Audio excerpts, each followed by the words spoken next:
कुछ सफ़र मंजिल के लिए नहीं होते, वो बस हमें धीरे चलना सिखाते हैं, रुकना सिखाते हैं, थमना सिखाते हैं और अपनी कहानी बताना सिखाते हैं।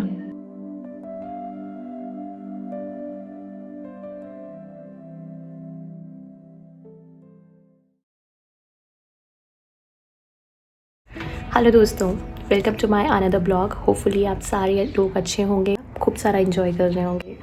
तो अभी बज रहे सुबह का 7 और आज मैं आपको लेके जा रही हूँ कुमाऊँ। कुमाऊँ में हम कौन सी जगह एक्सप्लोर करने वाले हैं वो मैं आपको आगे ब्लॉग में बताती रहूँगी। साइशा और सतीश दोनों रेडी हो चुके हैं, गाड़ी में मेरा वेट कर रहे हैं। बाहर बहुत ज़्यादा कोहरा है, बहुत ज़्यादा ठंडी हो रही है, तो मैं जैकेट पहन के जल्दी से बाहर निकल रही।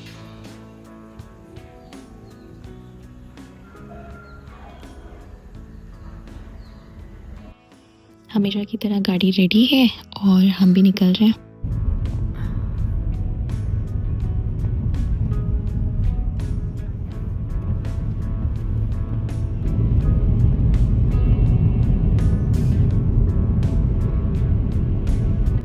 तो हम लोग ना कुमाऊँ में जा रहे हैं कौसानी, और कौसानी जाने के लिए हमने गढ़वाल वाला रास्ता चुना है। मतलब हम पूरा गढ़ को पूरा करते हुए then we will enter to Kumaon. अभी हमारे पास ऑप्शन था कि हम काशीपुर होते हुए या नैनीताल होते हुए हम लोग कुमाऊँ पहुँचे, लेकिन वहाँ अभी बहुत ज़्यादा कोहरा है तो हमने रिस्क नहीं लिया और हमने प्रेफर किया गढ़वाल जाना, बिकॉज़ वी आर पहाड़ी और गढ़वाल के रास्ते वैसे भी हमें पसंद है। अभी गैरी और मैं बात ही कर रहे थे कि यार अभी कोहरा नहीं है, तो ऋषिकेश से पहले ना पे फिर से कोहरा मिल गया और अच्छा खासा कोहरा है। लेकिन अच्छी बात है कि ट्रैफिक नहीं है। सुबह निकलने का ना फ़ायदा यही होता है कि आप निकल जाओ ना टाइम से, तो आपको ट्रैफिक नहीं मिलता। कोहरा है लेकिन ये प्रॉक्स अभी जो हमें कोहरा मिलेगा ऋषिकेश तक ही मिलेगा। तो अभी ना हम रुके हैं पेट्रोल भरवाने के लिए, और यार अभी भी ना काफ़ी कोहरा है, आप पीछे देख सकते हो कोहरा है। शायशा बहुत प्यार से सो रही है क्योंकि हमने उसे सुबह 5 बजे उठा दिया था, और जब निकलना होता है ना यार तो उसके साथ थोड़ा सा तैयारी करनी पड़ती है। ऑब्वियसली बच्चे को लेके जा रहे हो तो उसका फ्रेश होना बहुत ज़रूरी रहता है। तो अभी वो सो गई है रिलैक्स होके, तो शांत रहेगी आगे। बाकी मैं आपको दिखाती हूँ ऋषिकेश में कैसा। ये देखो, ये है अभी ऋषिकेश का हाल। मैं जब भी ऋषिकेश से देवप्रयाग की तरफ बढ़ती हूँ तो मुझे हमेशा इस सड़क के से जुड़े इतिहास के बारे में याद आता है।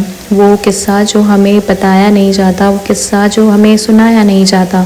आइए मैं आपको बताना चाहती हूँ वो इतिहास जिस रोड पे आज हम चल रहे हैं वो कैसे बनी थी। आपने बद्रीनाथ या केदारनाथ की यात्रा भले ही ना की हो, पर अगर आप ऋषिकेश से देवप्रयाग का रास्ता भी तय कर चुके हैं तो जाने अनजाने आपने एक पहाड़ी जज्बे को सलाम ज़रूर किया होगा। आज मैं आपको सुनाने जा रही हूँ एक ऐसे ही जज्बे की कहानी, एक ऐसे पहाड़ के मांझी के बारे में जिसके किस्से हमारे इतिहास में दर्ज हैं।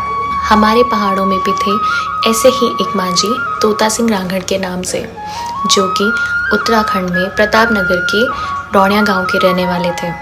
ये कहानी शुरू होती है तब जब 20वीं सदी में पूरे भारत में मोटर गाड़ी खूब दौड़ने लगी थी और टिहरी रियासत के राजा नरेश शाह गाड़ियों के प्रति खूब प्रेम रखते थे। का शौक इस बात से पता चलता है कि उन्होंने उस समय पर अपनी पहली गाड़ी इंग्लैंड से मंगवाई थी, क्योंकि उस समय पर ऋषिकेश से टिहरी तक जाने के लिए कोई सड़क मार्ग नहीं था।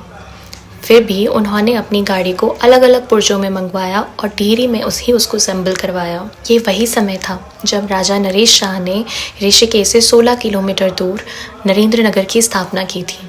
उन्होंने यहाँ से सड़क निर्माण का कार्य भी पूरा किया। इसके बाद राजा नरेंद्र शाह का दूसरा महल श्रीनगर के पास अलकनंदा की दूसरी ओर कीर्तिनगर में था।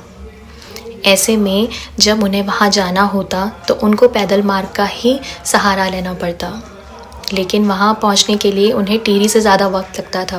राजा नरेश शाह ने जब इस समस्या को अपने दरबार में सबके सम्मुख रखा तो ऐसे में यह डिसाइड किया गया कि सबसे पहले ऋषिकेश से देवप्रयाग तक की सड़क का निर्माण किया जाए। राजा नरेश शाह ने तुरंत इसका टेंडर निकाला और बड़े बड़े ठेकेदारों को बुलाया गया। सबसे पहले वहाँ के बड़े बड़े ठेकेदारों ने यहाँ इस सड़क का जायज़ा लेने की सोची।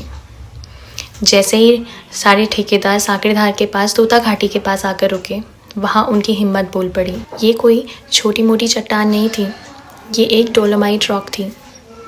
एक ऐसा डोलोमाइट रॉक जिसको काटना या तोड़ना आसान नहीं होने वाला था। उस समय पर ना तो कोई ऐसी बहुत बड़ी मशीनें थी, ना ही कोई ऐसी टेक्निक जो कि इस पत्थर को काटने के लिए आसान बना दे। उस समय पर सिर्फ हथौड़े और सांबल के बल पर ये काम किया जाना था और ये बात वहाँ के बड़े बड़े ठेकेदार जानते थे। ऐसे में कोई भी ठेकेदार राजा नरेश के पास वापस टेंडर में पहुँचा ही नहीं। राजा नरेश शाह को चिंतित देखकर उनके दरबार में किसी ने उनको तोता सिंह नांगड़ के बारे में बताया। तोता सिंह नांगड़ पहले ही राजा नरेश शाह के लिए काम कर चुके थे। वो उनके यहाँ पर टैक्स वसूलने का काम करते थे। उनकी ईमानदारी को देखते हुए राजा नरेश शाह ने उन्हें काफ़ी सारे निर्माण के कार्य भी राज्य में दिए थे। उन्होंने तुरंत तोता सिंह नांगड़ को रौनिया गांव में एक आमंत्रण भेजा। जैसे ही तोता सिंह नांगड़ को यह आमंत्रण मिला, वो तुरंत राजा नरेश शाह के पास पहुँचे। तोता सिंह नांगड़ ने बिना उस जगह का ब्यौरा लिए राजा नरेश का अपनी ज़बान दे दी कि वो इस सड़क का निर्माण करके उनको देंगे। पहुँचे उस जगह का ब्यौरा लेने के लिए तो तोता घाटी के पास आकर वो एकदम अक्के बक्के रह गए। ऐसे में वो ये जान गए थे कि जो धनराशि समय सीमा उस सड़क निर्माण के लिए रखी गई है वो बिल्कुल भी काफ़ी नहीं होगी। उन्होंने 50 मज़दूरों के साथ इस काम को शुरू करने का फ़ैसला लिया।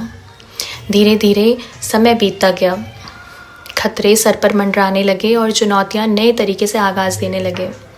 ऐसे में समय सीमा ख़त्म हो गई और दिया हुआ धनराशि भी ख़त्म हुआ। धीरे धीरे वो समय भी आया जब मज़दूरों की मज़दूरी देने के लिए भी उनके पास पैसे नहीं थे, ना ही मज़दूरों को पर्याप्त खाना मिल पा रहा था। ये सब स्थिति देखकर तोता सिंह नांगड़ तुरंत अपने गांव पहुँचे। उनके पास जो भी उनकी जमा पूंजी थी वो उसे लेकर वापस आए और ऋषिकेश से उन्होंने खच्चरों में राशन लेकर पहुंच गए तोता घाटी के पास। वहाँ फिर से काम शुरू हुआ। जब वो जमा पूंजी भी कम पड़ी तो तोता सिंह नांगड़ वापस गए और अपनी पत्नी के गहने बेचकर और अपनी जायदाद को बेचकर और पैसे लेकर आ गए। जैसे तैसे ये 1931 में काम शुरू हुआ और 1935 में उन्होंने ये काम पूरा कर दिया। वो पूरा काम ख़त्म करके तुरंत अपने गाँव रौनिया चले गए। वो ये जानते थे कि अब उनके पास कुछ भी नहीं बचा।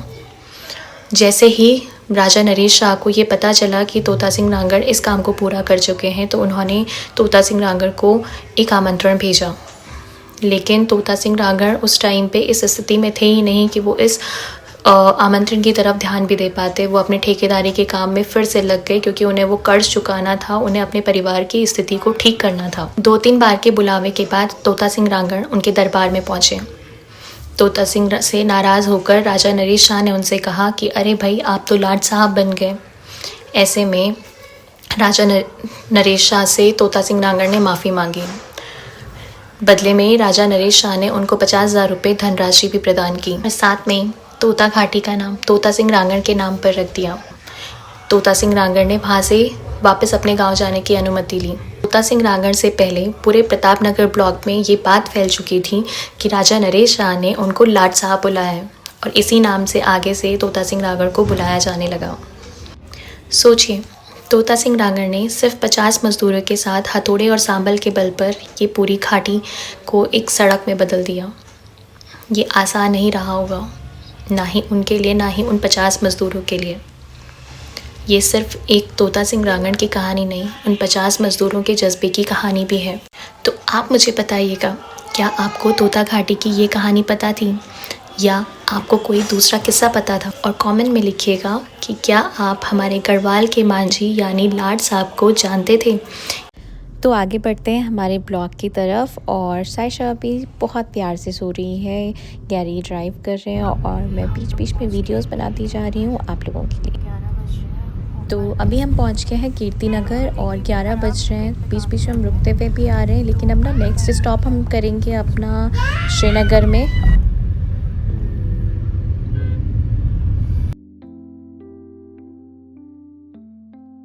तो तो यार हम लोग ना अभी एंटर करने वाले हैं श्रीनगर के अंदर और हम थोड़ा सा यहाँ पर रुकेंगे भी।